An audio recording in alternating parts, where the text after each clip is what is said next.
Hey guys, we are live, so whatever just happened, stop.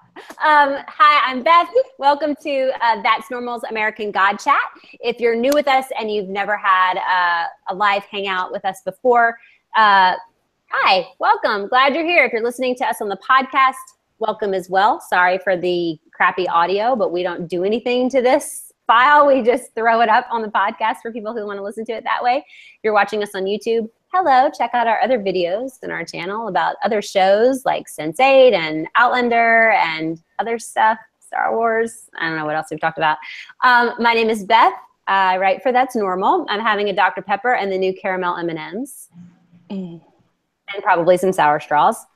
My hair is full K-Stew tonight, and I'm really excited to talk about American Gods with you guys. My daughter just walked by. She's going to get spanked later. That's what's happening next. I'm going to let everybody else say hello. Amy, I'm going to start with you. Say hi. Hey, I'm Amy. I also write about American Gods for That's Normal. And being true to myself, I'm having some rosé and a salsa.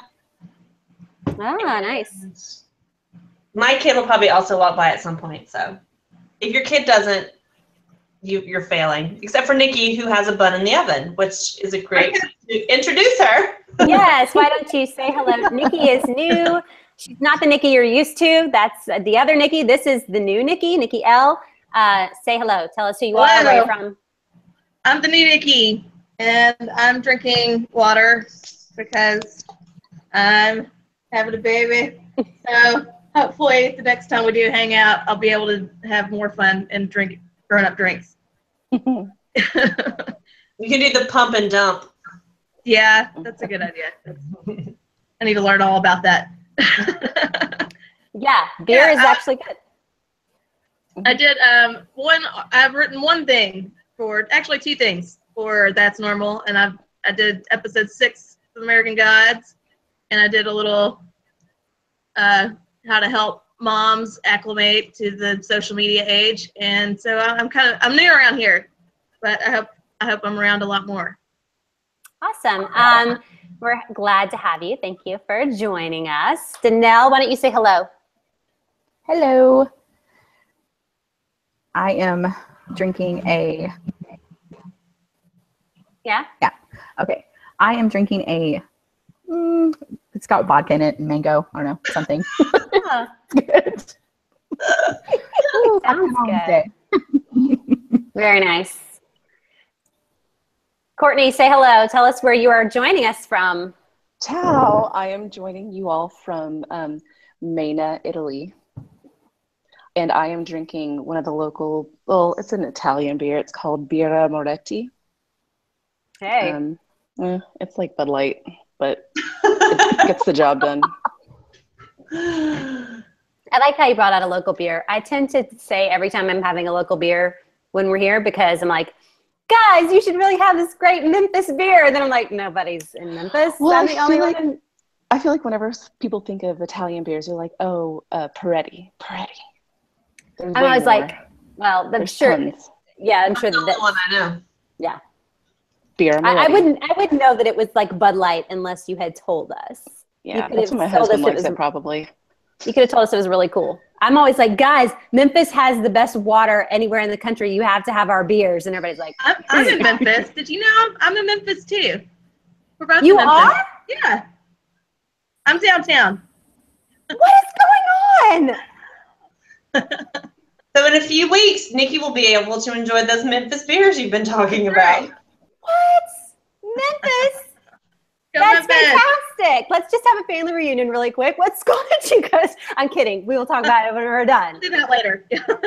We could have done that before if I had known or remembered if I knew that. Anyway, yay, Memphis. Okay, let's get into American Gods. American Gods was my #1 show of the year that I was looking forward to. And then I remembered that The Handmaid's Tale was coming out, and that quit happening. And then I watched that Turkish melodrama, and I forgot that other things existed. But I still was really, really excited for it. Happened for a long time. And it strangely did and didn't meet all my expectations. There were things I loved about it and things I really had a hard time with and wanted to just turn it off and not watch it anymore. What were you guys like? Did you read the book? Number one, I've read the book 3 times, and it's one of my favorites. Probably one of my top 10s, actually. And if you read the book, did it meet your expectations? What did you think of it? I'll start. So I read the book. I don't really remember a lot of the details of the book. So I didn't have a lot of expectations except for just I hope I would enjoy the show. I enjoyed it very much. Some people were very passionate about some episodes. Like, I love this episode. I hated this episode. I kind of just thought, that was a good episode every time there was an episode. I thought it was visually one of the most beautiful shows I've ever seen. The art direction in the show is amazing. Some plot things kind of are like, okay. Like, if the show went off the air, would I rend my garments and gnash my teeth? No, probably not. But I enjoyed it. I like it. It's fine. What about the rest of you? Tell me what you think. I agree with Amy. The visuals are spectacular. Way more than I could ever hope for, especially because I remember during the book chat, I referred to it as very David Lynch-esque, so I wasn't sure how they were going to be able to put that on visual media. Very pleased. I'm also very happy with the dead wife Mad Sweeney thing that's happening, because I like to refer to Laura as dead wife. I do most of the live tweeting, for those of you who didn't know. Actually, I think you did all of our live tweeting. Amy. Got Did Amy back do there. one? Amy did She something? does a couple of them for me, yeah. It's been a crazy season. But yeah, I'm enjoying their little relationship that they're having. Sometimes there's the sexual tension, sometimes it's brother-sister.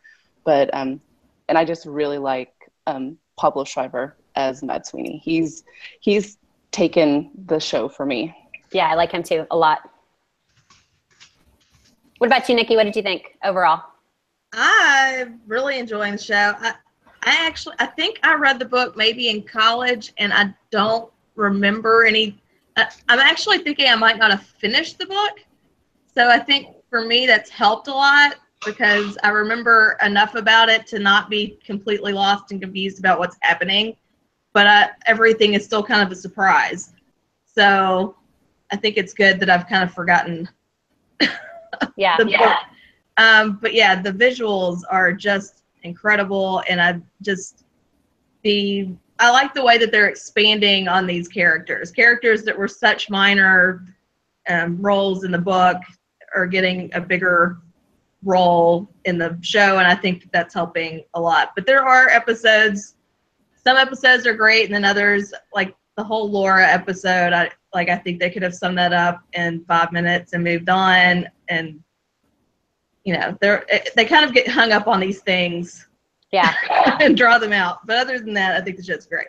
Yeah, we'll definitely have a little chat about Laura. Danelle, what do you think overall? I read the book. I've only read it once, and it was based on your suggestion, actually, because it was on your reading list. I loved the book, expecting like this fantastic series on the TV show, and it didn't quite get there for me. Mm-hmm. There were a few episodes that I was just like, wow, that was amazing. And then there were a few that I was kind of like, whatever.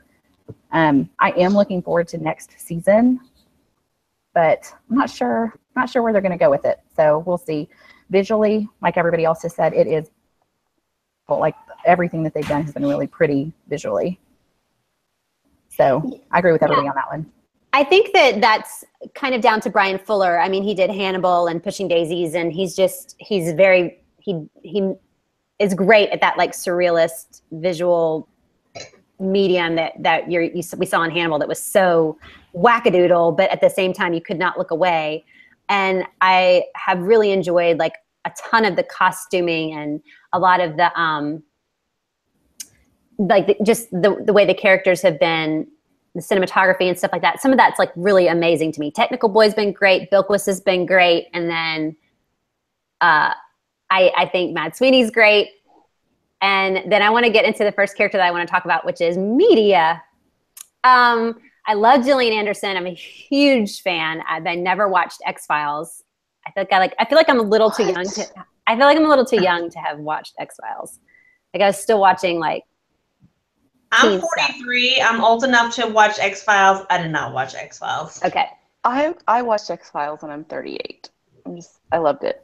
I'm the same age as Courtney, and I didn't watch. Okay, so it doesn't have when any. it was on, y'all were in high school, and I was slutting it up in college, so I have an excuse. Okay. My excuse was, I don't know, I was dating somebody who liked other stuff, but he did watch Twin Peaks, which is the worst thing on the whole world, and I still hate it. Shut your face.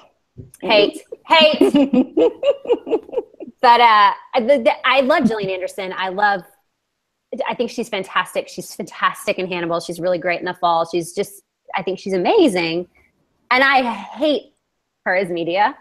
I just hate it. Like, I feel like the book, like I wrote a whole article before the show came out, like of how she's going to appear as media. And my final conclusion was that it would be fucking awesome if she was Scully as media. Like, we didn't need to see her as like a ton of different other characters. It'd be really cool if media was Scully. Like, maybe do the Lucy one and then keep going. But my idea of her was that she's there when she only shows up twice in the book. She shows up as Lucy because he's in a crappy hotel watching TV, and that's what's on.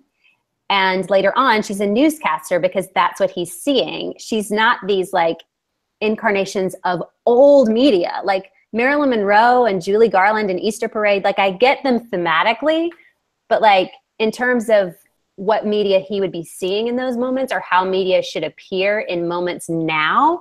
You should almost be Kim Kardashian. Exactly. Why is she all these old media not David personas? Bowie. Exactly. Well, wait, no, the David Bowie one was great. Bowie. That was the best one. It creeped me out. It creeped me out. I don't know if it's because it's been so soon since he died. I don't know what it is, but I couldn't handle it. That was the one where I felt like she acted it the best, because that's my other complaint. No, she acted it well. I think that she's doing all of these characters badly. Other than Bowie, I think she did Bowie great. Marilyn, but the other three have been bad. Like, she's not good at it. And she's a good actress. I know. Am I alone? Like, do you guys no, you're not. This? No. Yeah. I was literally cringing at her Marilyn Monroe. Like, cringing. I'm like, I don't even know. Yeah. It was awful. Like, I couldn't tell if she's doing like a tick that media Baby has, voice. maybe. Like, what'd you say? Yeah. What'd you say, Danelle? Like, she had like, I don't know, the Marilyn Monroe creeped me out too, because she had this like weird baby voice. I don't know. She was trying too hard. I didn't like it. All of the most, except for David Bowie, everyone kind of had this like breathy, affected baby sex, like baby slut from what's his name? Titus Andromedon or whatever. He has that baby slut shirt. Like, everything was just like, oh, even except for the David Bowie character. You're right. I think I was sorry. Go ahead. So I think I was just so excited to see David Bowie that it kind of overshadowed everything else. I didn't care after that. Like, do whatever you want, because David Bowie's badass. But maybe, I don't think it bothered me as much. I just kind of went along for the ride on the media train. I don't know. I feel like it's a dumb conceit to like the Lucy thing is cool because of where Shadow is and what he's watching on television. And then they kept going with all these old media people, and it isn't cool and it doesn't fit. And I don't like it. And she's bad at it. Yeah, it doesn't fit. Yeah. It doesn't fit because they're trying to do, trying to get away from the old, and we're all they're wanting everybody to embrace the new, but she's playing the old. It's weird. So, yeah. I still think it would be really cool if she had only shown up in TVs and had shown up as Scully, whatever, Nick Scully. Mm-hmm. I think that would have been cool. But yeah, I'm disappointed in that. I guess I'm disappointed that it's I guess they needed a troop of baddies, and that's fine, but yeah, I kind of hate it. It would have been cool too to have a bunch of guest spots. Like, let media be Different media people. that he's seeing. Yeah. I agree. Ryan Seacrest, I can hate that guy. Yeah. In a heartbeat. And honestly, he could probably act himself better than she's acting Judy Garland. It would have been fine. And that is so, how many people today are just like, oh, that's Judy Garland in Easter Parade? I didn't know. I had to look it up. I didn't know who that was. Right. At first I thought, is she doing like a more updated but still old version of Scarlett O'Hara? Like, what is she doing? Yeah, I only knew because my mom had that movie on VHS, and she's in that dress on the cover. Gotcha.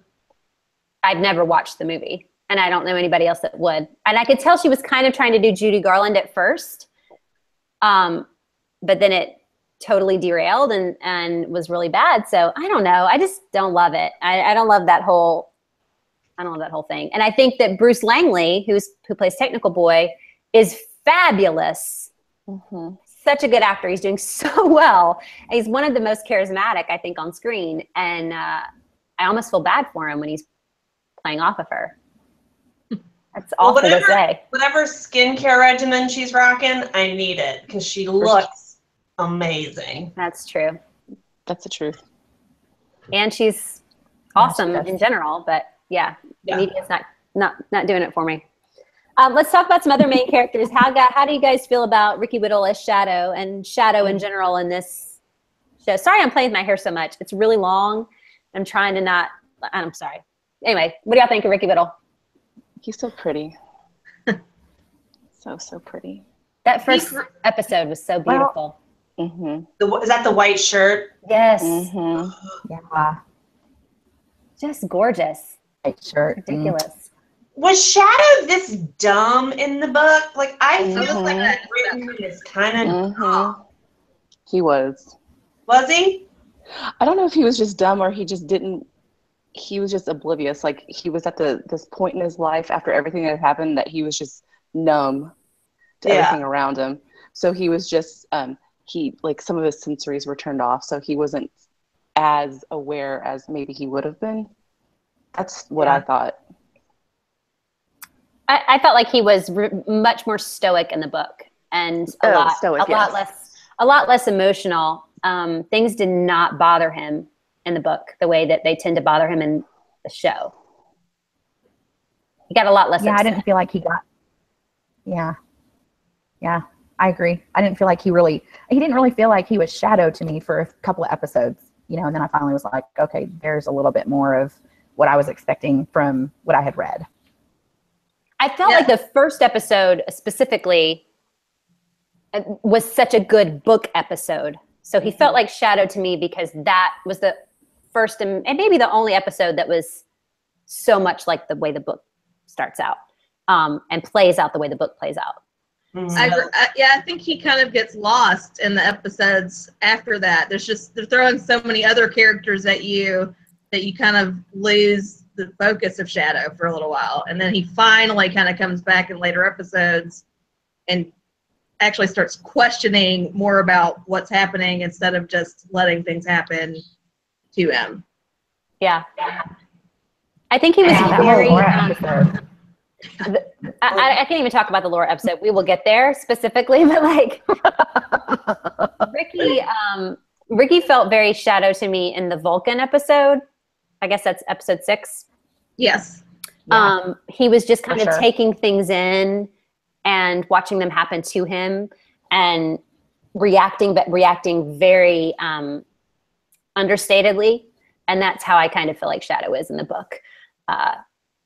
But the lynching imagery was so heavy-handed from the very beginning. I mean, there's a white guy, neo-Nazi in the jail that, does this at Shadow and, hangs himself or whatever. So it's from the very first scene that the lynching imagery gets serious.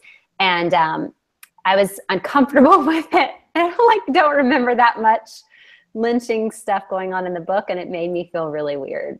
Either. Yeah. Is that because you think they're foreshadowing to things that are going to happen with the tree? Is that what they're trying to kind of knock us over the head with it? It's too much. And then at the same time, the Vulcan episode is so Nazi-esque and it felt, I don't know, it felt like they were taking that particular aspect of Shadow's foreshadowing a little too literally.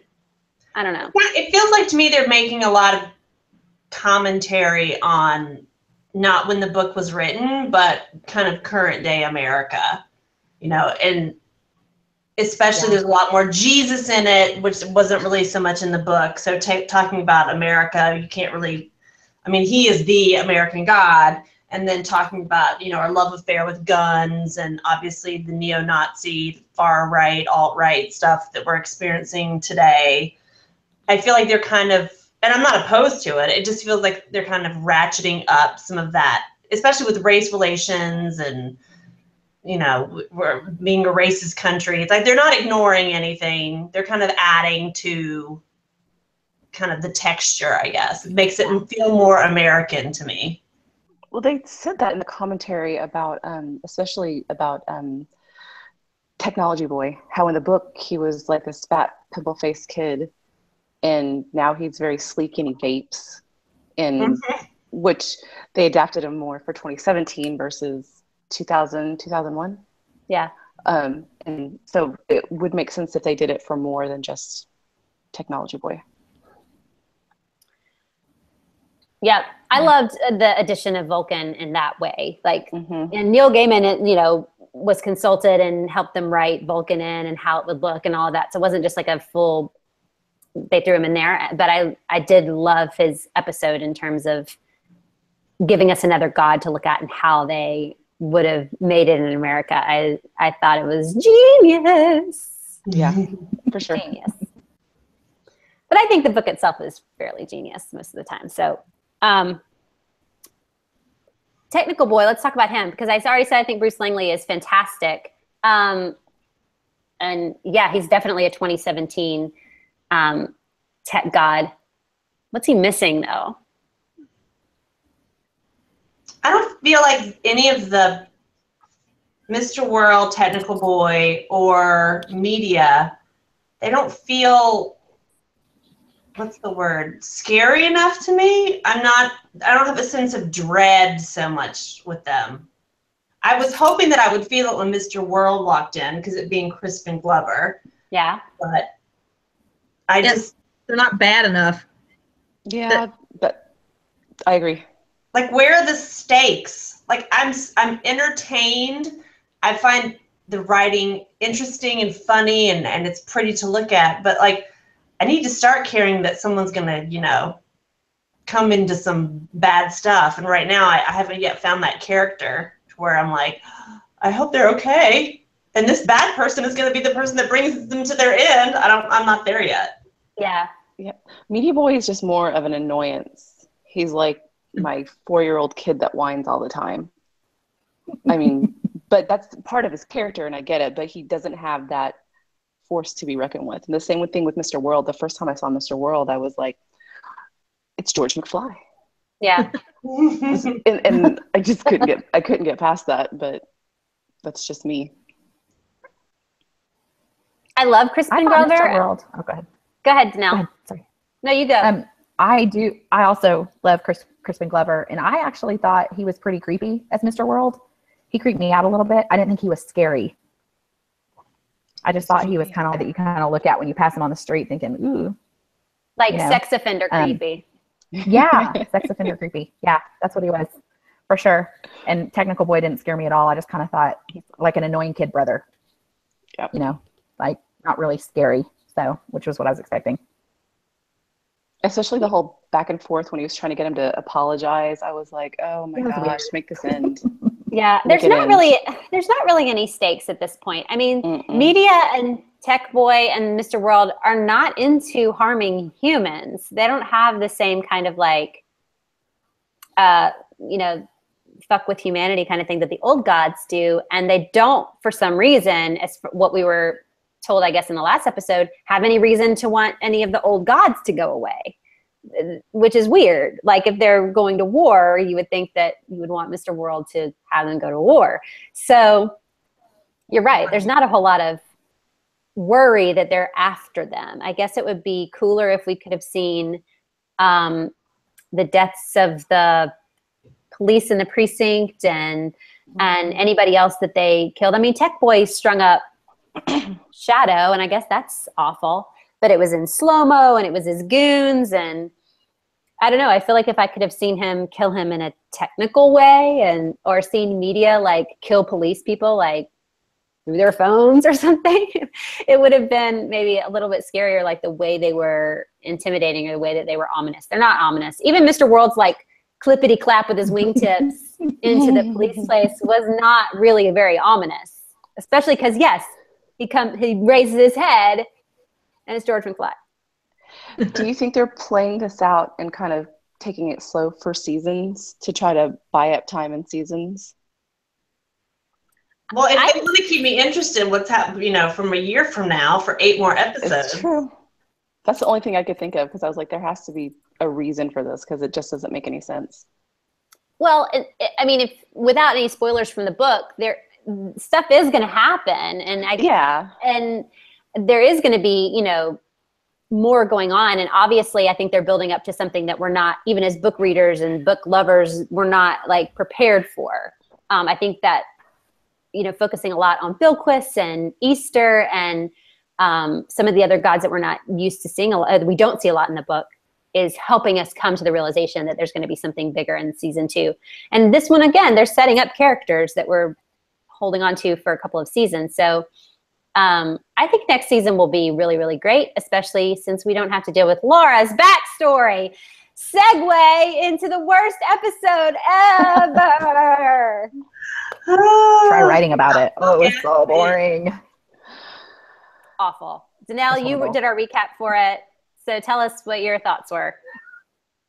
That was the worst TV episode I have seen in a long time. For real. It was so bad. I was like, can we please cut this down? It was so horrible to write about. Horrible. I started writing and I was like, no, not going to do that. I'm just going to do some bullet points and I don't love Laura. So I think we're not supposed to like Laura. We might have just lost Nikki. And that's fine. I think it's great to have a character, especially a female character, that is an unlikable person, who has zero redeeming qualities, really, truly. That's great. But that particular episode was so slow and so boring. And it's as long, honestly, as a lot of movies. I mean, 20 more minutes and it would have been a movie about their courtship. And I still would have been just as bored. And then it would have got nominated for an Oscar. And I would have been like, that movie was terrible, y'all, which is what happens a lot. So I actually liked that episode, y'all. Oh, And I like that part of the book. I don't know if it's just like the Irish girl in me. I don't know what it is. But I liked it, and that was one of my best live tweeting sessions also. Wait, are you talking about the Mad Sweeney episode? Or the Laura? The Laura backstory. I see Laura. Okay. Yes, I'm getting confused. Wait, which one are we talking about? Are we talking about the boring Laura one? Okay, yes, the boring Laura one. Okay. Episode 4 is the one we're discussing right now. Yes. The backstory in the casino and their marriage. My mistake. Yes. It's fine. I get it. The dual character thing threw me off. Yeah. I'm fine with her being unlikable. I just needed a little bit of why Shadow liked her. And I'm just like, why does he like her? Like, that's when I was just like, Shadow is dumb. Because it's just like, she sucks cock well. Like, I don't get it. She slapped him a couple times during sex, and he was like, okay, that's never happened to me before. We're going to go with this girl. Yeah. I mean, there isn't any other reason. If he picks her. That's kind of what I thought. I was like, there's got to be better people out there. Yeah.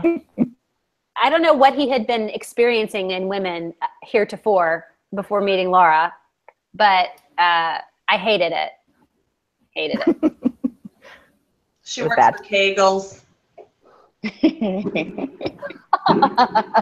And like I said, I love that she's got very, no redeeming qualities. That's fine. Just don't bore me for 54 minutes with her huffing Get Gone and being an asshole to her. Yeah, I don't need all of that. It felt like an A24 movie that I went to the Ridgeway 4 to watch with my best friend, and then I was like, sorry, we picked this horrible movie. We should have just gone and seen Wonder Woman again. That's what it felt like. She definitely has a lot more sexual tension with Mad Sweeney. Like, I would watch a Laura Mad Sweeney love affair story. Like, I'm into them. I'm like, you guys need to hook up. Like, Dead Wife and The Leprechaun. I'd watch that. I said that. I said they would totally hook up. Yeah. Well, that's what you got in episode 7 was the Mad Sweeney Dead Wife love story. Yeah. Did y'all like that one better? I I liked loved it. it. Yes. Yes. It was my favorite, actually. Really? One of I my would have favorites. liked it more, or not minded it more, if this were like a 16 episode season. You know, the last episode, it felt a little like, why are we doing this? Yeah. Like, No, they needed more I episodes. liked it. It was okay. It was a good episode. And just the whole idea of them stealing an ice cream truck was, I mean, it was just layer upon layer of hilarity. I like Mad Sweeney a lot. I like Pablo Schreiber a lot. I think he's fantastic in the role, and I love what he's doing with it. And I love his. When the three of them are sitting back in Jack's Crocodile Bar, and he does the anal sex metaphor. I'm so there for Amazing. all of his scenes. He's fantastic. And I'm going to say something really shitty, but I think Emily Browning is A terrible wooden. actress. She is wooden. She's terrible. She is. She's so bad, and I don't want to like harp on all the girl characters because I'm, whatever. But Yeah. she's terrible in this. I am not drawn. She has more chemistry with Mad Sweeney than she ever had with Shadow. She's. I can't decide if she's mad at Wednesday in the last episode or if she's like pretending to be mad at him because that's how badly she's doing it. She really wants to be alive by going, I really need to be alive. I'd like to be alive. I need to be alive. I'm like, Well, she's a huffer, so she killed that part of her brain. I told my husband she reminds me of a marionette doll. Just kind of. do you think that that's on purpose? Like she's dead, so she's dead? Especially with her sewn on parts. I think she was dead inside before she was dead. Yeah, no, I agree with that. Well, have we seen her in something where she's an amazing actress? I don't know enough about her to say whether she sucks or not. Like, to me, she's Sophie Skelton. I don't, she's not good. Not that bad. Not that bad. I mean, funny. My knowledge of Emily Browning is Sucker Punch that I barely watched one night when I was drunk.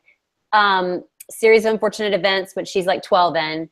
And the fact that she's Stephanie Meyer's original version of who she thinks Bella Swan is supposed to look like. Oh, no. I didn't think someone could make me hate Puppy so much. Yes. I mean, who doesn't love puppies? And she literally makes me never want to hear that word or hold a puppy or love anything ever again just by saying that repeatedly. Well, we had to have the chat on Facebook. Like, what is she saying? Is she saying Poppy? Like Big Poppy? Or Right. Puppy? It does sound, I thought she was saying Poppy. Yeah, it sounds, I guess because she's English, trying to do an American accent. She's Australian. No, she's English. Yeah, no, she's Australian. I'm looking at it right now. Really? Australian actress. Yep. All right, even worse. She should be Exactly. able to. She should be able to do like. She really should have a good capability to do like a good Midwestern accent then, because like Australians and like Southern people are close, but like she just can't pull out a puppy. Why is it puppy? I hate it. She's so bad, and I feel bad that she's terrible, but she's terrible. And I listened to the book. I didn't read it, and whoever did the voice for Laura in the book said puppy much better. Like it was believable. Yeah, like a human would, like a person would say the word puppy. She's like, oh, puppy. Like it was just, I don't know. I think maybe that was my downfall listening to it.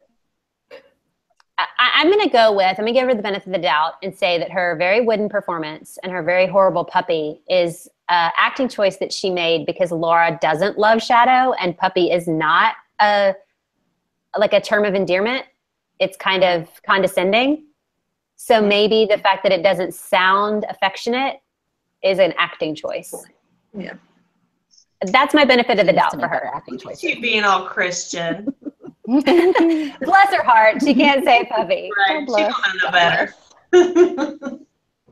I want to know what everybody else thinks me about Laura online.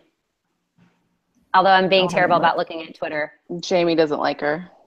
Yeah, I think that tends to be the consensus. I'd love to hear from somebody who really, really likes her performance. It also made me not love episode 7, the Prayer for Mad Sweeney episode, because she played Essie.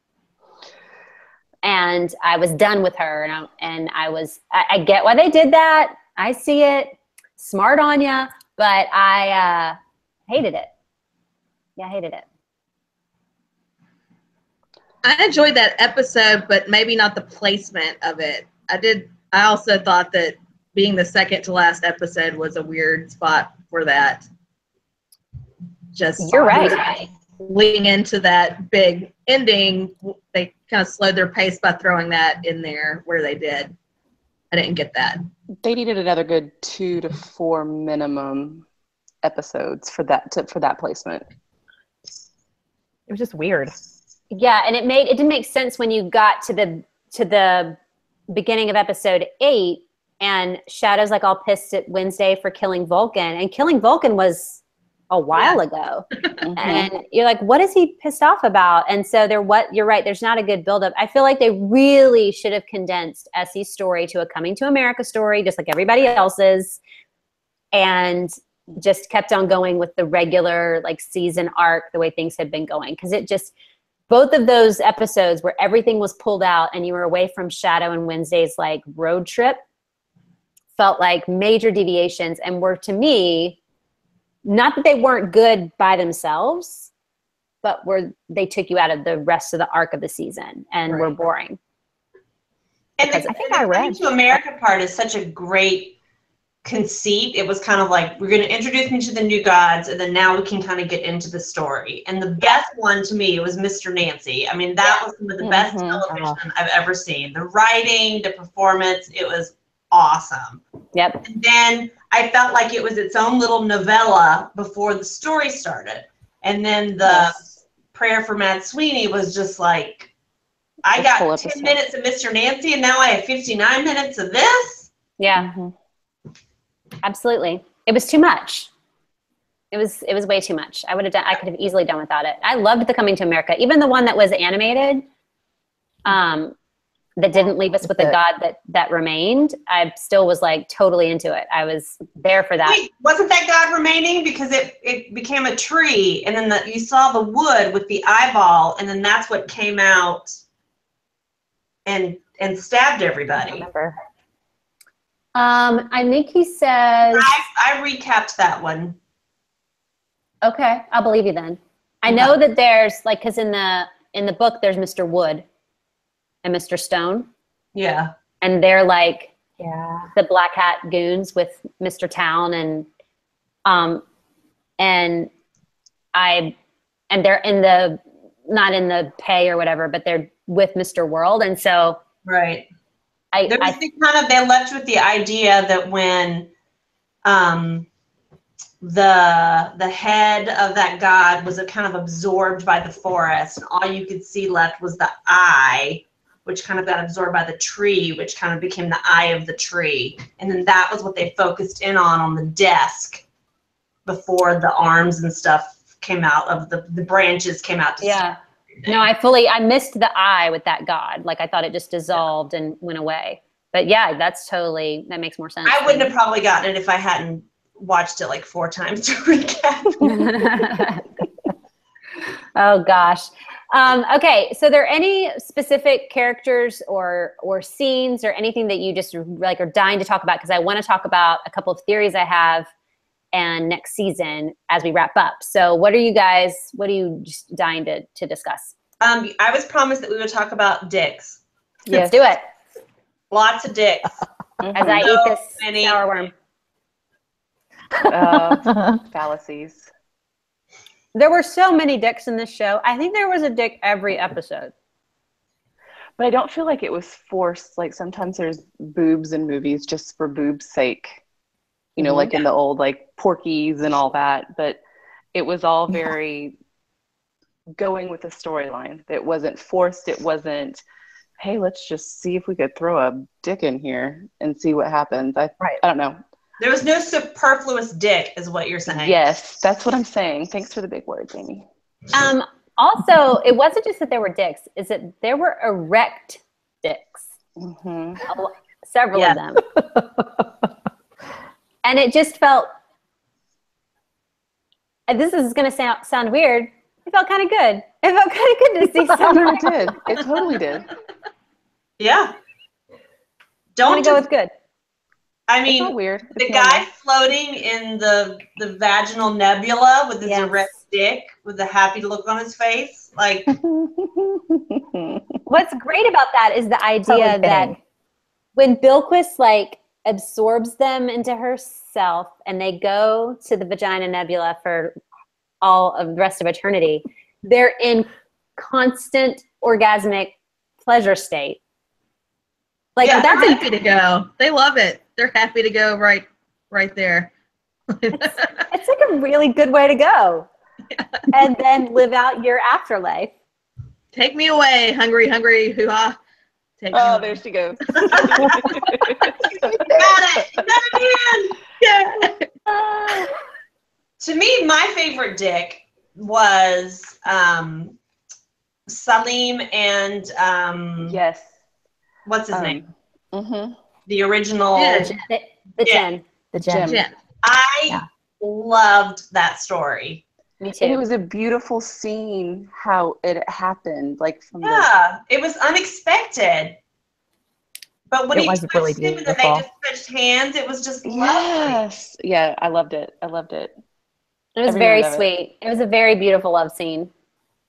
I even I said I mean, remember tweeting was really well written. everyone should have one of those moments. Everybody. Yeah, it was just really, really nice. I was there for it. And they're really funny on Twitter. The actors are really cute. They are, yes. They engage a lot with the live tweeting too. I was very excited to see that. So Yeah, like show their butts and stuff. It's adorable. mhm. Super cute.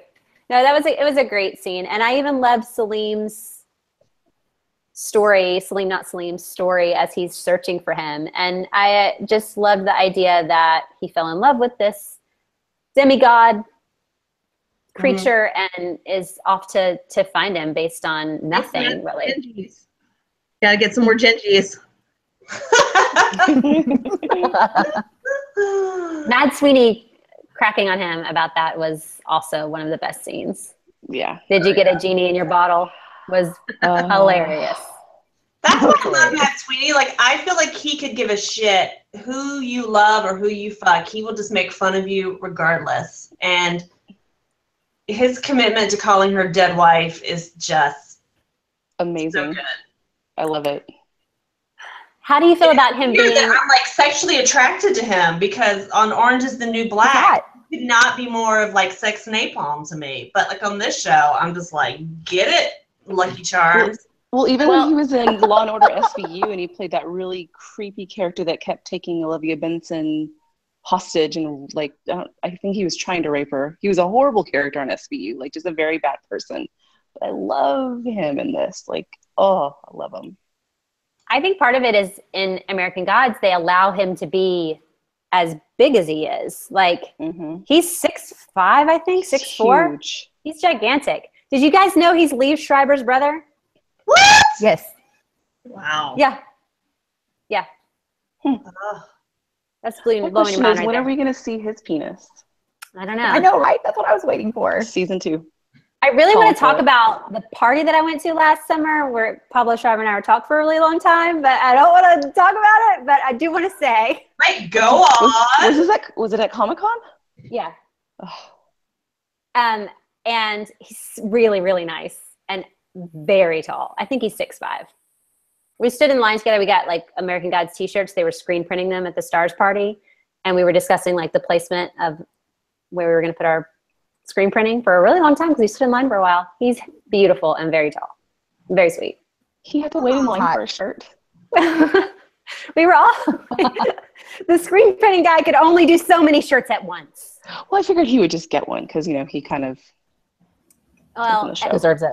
I don't want to But still, say that's this. awesome that you got to wait in line with him. Well, everybody at the party was somebody except for me. Oh. Fancy. That's why everybody was in line. But he's very sweet. Ricky Whittle also was at that party and he could not speak. He had been doing so much talking, like in panels and stuff. Like he was like, "Hello, how are you?" I was like, "Ugh." That's fine. He doesn't need to talk. Just put on that shirt. We're good. Yes. And he's not as tall. Very beautiful. That never wrinkles. He never wrinkles. No, that shirt was Ever. perfect in every way. They You like put it on the casual setting. I only mention that because I have had my Maytag washer for 10 years, and I just looked up on the internet what my casual setting is on my washer. what is that? It's like permanent press. Okay. Good to know. So for your And I blouses and trousers. Yesterday, and I could not tell a difference at all. I've never used any setting other than just the regular Cotton. I'm just cotton. setting. Yeah. On my washer, at least. Everything seems the same. Okay. So anything else you want to talk about? We can talk about Ian McShane and how brilliant he is. Yeah. And Kristen Chenoweth, who is brilliant.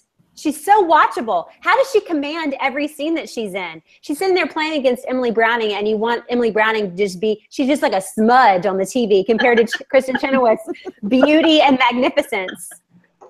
Even with Ian McShane, you can't look away from her. She's amazing. Did they use the Streisand like 10,000 camera on her though? Because there was something off They there. had to have. Distracting me. I feel like they did the thing that I found out about a couple years ago where they go in and edit you after the fact in every little way. Because she felt, I just kept thinking, she looks slightly fuzzy. Mm-hmm. But like, I get why they want her to look perfect because she's Rebirth. Why would she have freckles or blemishes or anything like that? But it was kind of distracting, especially when Gillian Anderson was on screen with her, because I'm just like, I feel like I'm watching Moonlighting and Sybil Shepherd, and they're not letting me see. They're like in the soft focus. Yeah, she was definitely they had some CGI going on with Kristen Chenoweth's skin. Yeah. But I feel like she can command an audience, but because she did Broadway for so long, like little bitty Kristen Chenoweth on that stage with all those people watching her. I mean, that's something she's been doing for so long. So if she can command like that, she can command anywhere. She knows at this point in time in her career, she can command any audience. Yeah. Yeah, I think people are just enamored of her, and they should be because she's amazing. I love her. Well, Emily Browning needs to take some lessons from her because I could have taken lessons watched from Kristen Stewart. So. I could have watched an entire episode of Kristen Chenoweth being Easter easily. For sure. And her lines were so down. Her hair. I know, it looks so heavy. Oh yeah. And I wouldn't mind having her house either. I loved it Have to too clean it. because she's a devout Christian, and just her lines like, "How dare you come in here and uncork all over Jesus of Nazareth?" It's this little perfect like Jesus girl like having to say things like That. It's beautiful. Well, when she said "holy shit," like it had such different meaning because of who was around. Like she really meant like "holy shit." And like for Christ's sake. Yes, exactly. She's even like, even though we all know why we're here today and what it's for Christ's sake, like it's so beautiful and perfect, and she's just so adorable, and I love it. Good old Oklahoma girl. She's a good old Oklahoma girl. Yes, and she made me feel better about the Jesuses stuff because I was like, oh gosh, am I allowed to find this interesting? Should I not find it interesting? Of course, it's interesting. Fiction. Of course, it's interesting. Well, do any of you guys watch Blackish? Because Ruby and I watched that, and the grandmother is always talking about Black Jesus, and it's always fun to explain to Ruby every episode because she can never remember. Like, who's Black Jesus? Oh God! I thought that was one of the cleverest lines. I think they were sitting in the copy shop, and he was explaining when Wednesday was explaining to Shadow, who Black Jesus is, who's white Jesus, and then who's Mexican Jesus. And he was like, he came across, across the Rio Grande. He was like, that's racist. He's like, he did. You can ask him. Yeah. Everything was just so clever. Yes. That's one of the things I love about Wednesday and Ian McShane's performance is I feel like he's doing it line by line. Like, I don't feel like he's improvising anything, and he's like taking everything really tenderly and serving it up on like a really good platter for us. I feel like everybody else kind of is left to their own devices, but he's really particular about what he says. And I feel like that shows in his performance, but I just really like him. I also really, really love Cloris Leachman. This was such a good show. It had such great characters. I want them all to come back in the second season. Cloris Leachman was great. Chernabog is great, although I didn't 100% love his episode or his scenes in his episode, but I still think he's great. That poor actor is always typecast as like the mean Eastern European Russian bloc guy, but I mean, he's good at it, so. He's a nihilist. Mm-hmm. Yeah, he is. I did Ryan, when we were watching it with Ryan, he was like, how do I know him? I'm like, Armageddon. And he's like, oh yeah. Oh, he was in Armageddon? Oh, you're right. Yeah. Like he's the Russian astronaut or cosmonaut or whatever.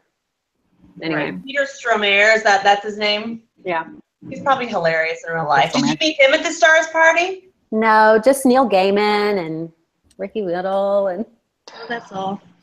That's it. You know. Sorry. No big deal. I was wearing terrible shoes that night. Like I could not walk. I had to walk barefoot down Fifth Avenue in San Diego or whatever it's called because I couldn't walk in them. So I was in a lot of pain. I probably was not very charming. My hair was pink. It was a bad day. Okay, so here's my big theory based on the last episode. I think they are setting us up. Prepare yourselves, ladies. I think they're setting us up for Bilquis to be Shadow's mom. I have reasons for thinking this. Oh. At the beginning of episode 8, she is in her temple of the moon, which is what that is, during a lunar eclipse or a total eclipse, which is when the moon is fully in the shadow of the earth. Guys, then she has the big afro and is coming to America in 1979. And he has that conversation with Wednesday about how his mom had the big afro. And we see her in America. I think he says he's from California at one point. She's in Hollywood. Guys, that totally makes sense. Nailed it. I think this is what's happening. That totally makes Janet sense. was probably conceived in the Mile High Club. Oh, yeah. Wow. Oh, forgot about that one. She likes to bone in gross bathrooms. And tiny ones. I mean, it just seems like it shouldn't be. Like, Dang. if you really take like who she is, who the Queen of Sheba is, and like who she birthed in real life and all that kind of stuff, like it shouldn't be that way. And the fact that they're setting her up as a god who swallows people when she has sex with them, like, can she give birth? And then I think Technical Boy's like sending her off to House on the Rock in order to seduce Shadow. I think that's what they're doing. So it doesn't seem like it should be the case, but I think they're still setting it up to look like it's the case. Interesting. But I thought we knew who his dad was. We do. Okay. Does he not? We don't yet. I mean, in Does the he- show, you don't know yet. Does he not? Is he unable to get eaten up by the vag? He's a super whatever. No. I'm going to say maybe Yeah. not, because it's like that scene from Mallrats where he's trying to explain to his friend about Superman and how he can't get Lois Lane pregnant. And his friend's like, yes, he can. They're married. It's bound to come up. And he goes, he's an alien, for Christ's sake. His Kryptonian biological makeup is enhanced by Earth's yellow sun. If Lois gets a tan, the kid could kick right through his stomach. The only way only someone like Wonder Woman has a strong enough uterus to carry his kid. The only way he could bang regular chicks is with a kryptonite condom, but that would kill him. It's like that. The fact that you have that memorized, oh my goodness. That's awesome. That's a Kevin Smith thing. What is that from? Mhm. It's from Mallrats. Mallrats. Oh, yes. Oh my God. Anyway, it's kind of like that. Like maybe who we know Shadow's dad is, which we can't say because it's a major spoiler, is the only way Bilquis could have had a son. Well, Edward got Bella pregnant, so. It's true. Well, one thing that bugs me is at the end where he was just like, "You're Odin? You're Odin?" And I was like, unless I had seen the Thor movies, I would have no clue who Odin was. Like, I don't feel like that's kind of something that is, like, it's Common not part knowledge. of, at least, and I mean, I have a South Carolina education, so, I mean, I can problem. But for him to make it sound like, oh, Like, of course I know who you are. That just felt like, really? Like, I don't know. Because he's been dumb so far. Right, you're dumb shit so far, and now you know who Odin is. I wouldn't have known. Norse I mythology. wouldn't have known either unless I had been such a big fan of Vikings when I was reading the book. No, because it was the eye thing Right. that I caught on to. Yeah, So I knew thanks, because I Viking. know things like that. Because I'm a Nerd. nerd. I like Odin and Thor and Loki are like kind of the only Norse gods you really pay attention to. But like, I don't know. I don't think Shadow would have known, especially because he's been listening to people call him Grimnir and all a bunch of other different names. I forget what Chernobog calls him. I think somebody calls him Odin at some point, like early on. They call him Gladawar. They call him his other names, and if he'd known him, I think he would have picked up on some of that, but he doesn't. So I don't know. It seems ridiculous. I think he's not really like surprised that he's Odin, especially because that line was so cheesy. I think he's surprised that he has power. He's like in the process of calling the thundering sky to him, and Right. I think that's probably more Shadow's like revelation, maybe. Right. Because he didn't use a weapon to kill Vulcan. He didn't just go boop or whatever. Right. Maybe he had to use a weapon to kill him. Here's a question. Do you think that Odin's death, like Wednesday's killing of the Fred Astaire goons is what empowered Easter to be able to like take the spring? Like, did she draw power from his human sacrifices, if they're human, I guess? Or Oh. I thought it was just like she finally got some self-esteem and decided to just go for it. like maybe because it was her day already, like she'd had enough. Right. She was in the process of getting enough. And Shadow was clearly enamored by her too. Yeah. It Right. seems There was like all that worship of her at that party that maybe she was kind of drawing from that, I think. yeah. It seems like if gods could sacrifice in honor of other gods, they could just keep each other alive for a really long time. Maybe that's why he ran over the bunny rabbits. That was the sacrifice. Gonna That kill was so your only perfect. acolytes. That was so perfectly played, though. He's like, we're not exactly going to be welcome. And then he runs over the bunnies. And I was just like, oh, I love it. Not that I love running over bunnies. Yeah, but it was brilliant. All right. Any expectations for season 2? Do you think they're going to slow it down? Do you think it's going to be a better season? I hope it's going to be more intense. I need more intensity. I feel like the intensity now is like at a 6, and I need it to be at like at least an 8 coming into season 2, if not higher. Yeah, I need them to do a better job of telling us why the new gods are bad, why we're supposed to root for the old gods. Yeah. Yeah, because their kill levels are kind of equal. Like, and you didn't see any of the new gods kill anybody on screen. Right. So anyway. I want more episodes of people together. Like, because when you just brought up Cloris Leachman, I was like, oh my gosh, I totally forgot about her. Too. So I need to, think about Game of Thrones, the rapiest show on TV that I don't really watch anymore.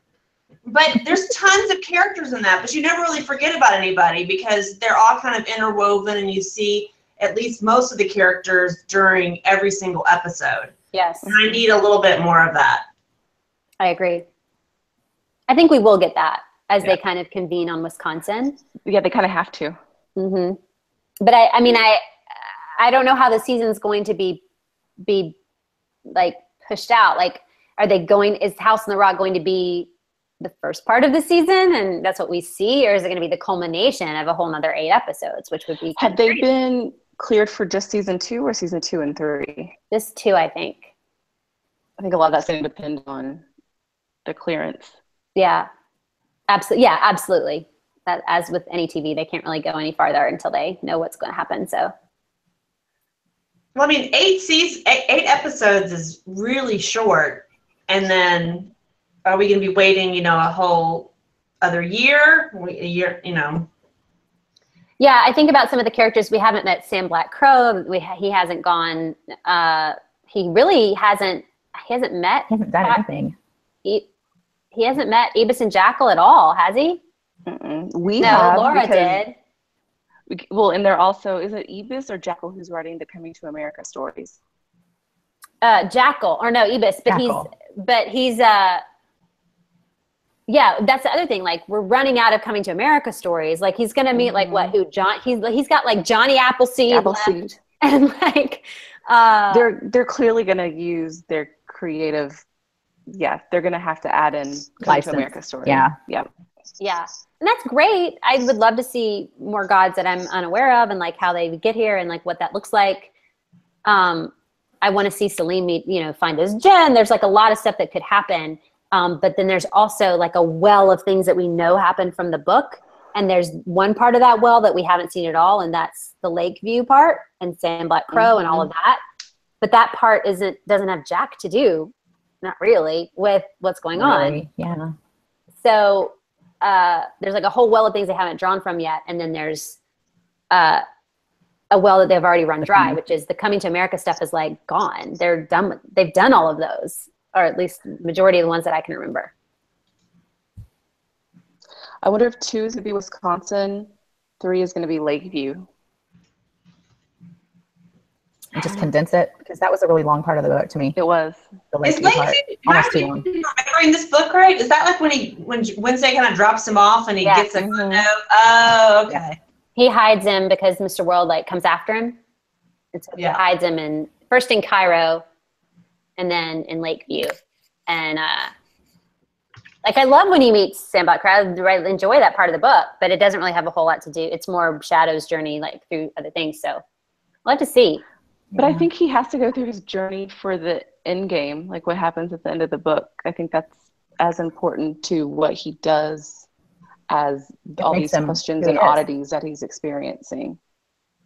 Yeah, I have a feeling, without spoiling anything, that kind of like the big climax of the book is going to happen early, and Lakeview and some of that he does is maybe going to be, if they do it at all, is going to be because of what happens with Wednesday.